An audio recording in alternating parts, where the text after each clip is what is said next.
get to embrace this project or not as a community. And then if it is something that we all support, then it becomes part of our fabric and becomes part of our community, and it doesn't become a point of contention, and it doesn't cause conflict with the public process and the voice. Even with the spoon, that was a little long.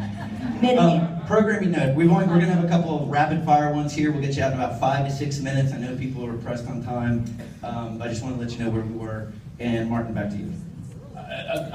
Jen is absolutely passionate about this, and you know what? I take my hat off to it. What I believe is that there are some unintended consequences to well thought and well meant plans. In 1990, when Dan was 36, he ran or pushed for a moratorium in Sarasota. It created a huge recession. Nearly 30% of our economy is dependent on real estate and construction. It's like an ecosystem. Take the frogs out, you end up with a plague or something else. If you start yanking and pulling out our economy, if you start talking about the government controlling free enterprise, then we're on a very slippery slope. If you think government runs the economy better, then that's exactly how you should vote. But the truth is they don't, they never have, and they never will. Patrick. I'm in favor of more public input, but let's keep in mind that the public has input right now under administrative review. Citizens get notified. I've already made changes to that process by requesting that instead of notices get mailed in the hard copy mail for people in 500 feet, that email notices will go out to the entire neighborhoods for those developments whenever there's a site plan administrative request or a decision made by the neighborhood administrator. That already exists today. Keep in mind that while people complain about developments like The View, the public hearing process, whether it's the planning board or the city commission, doesn't change the fact that those decisions have to be based upon what the zoning code allows. The changes that we need to make is not as much in the process as it is in the code itself and how the streets are defined. Yes, we need more input, and we need to provide ways for cities to have better opportunities. Thanks, Susan. Well, the code also talks about mass, and we have allowed buildings that have mass and super blocks that are real problems, such as The View, such as some of these large buildings that take an entire block and destroy our grid. I am in favor of a public process. When we adopted the downtown master plan, it was assumed that there was so much detail in that plan that discretion would be out of the plan. That's not true. There's still a lot of discretion, and we're giving policy-making decisions on what our community should look like to city staff. And those policy-making decisions, we as citizens, we as elected officials have no say-so over. And when you want to dispute a policy,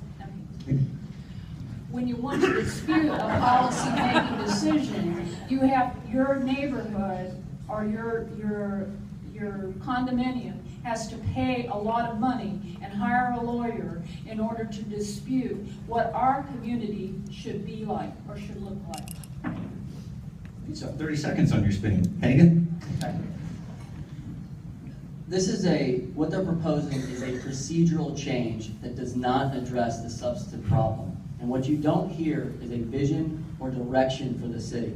It's something we haven't had in place for 15 years, and that's the problem.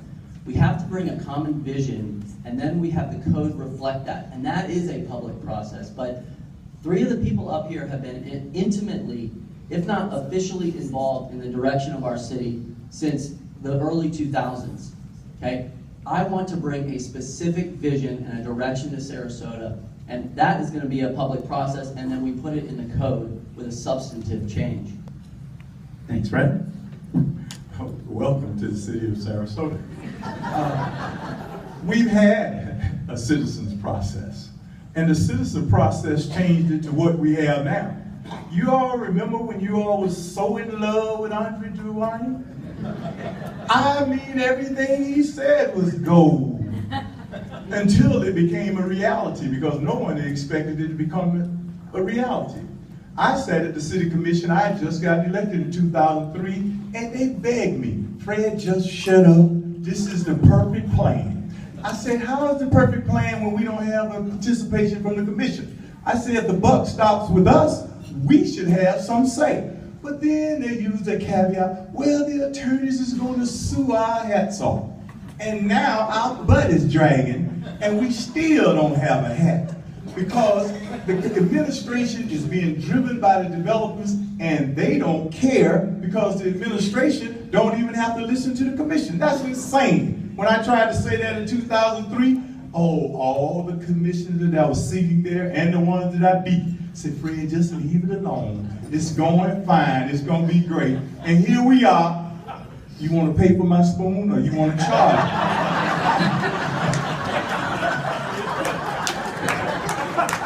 But you know, sometimes you have to sit here and realize that some of this stuff is not being necessary to be so elongated and verbiaged about. It's because it's not even real and it's not even true. And until city commissions sit there and know how to make decisions and cooperatively get 3 votes, there's nothing going to happen. So you can come there with all your dreams and all your red ties and all your big signs, and that's not going to make it work. What's going to work is people that know how to get things done, and I am the person that you know that know how to do that.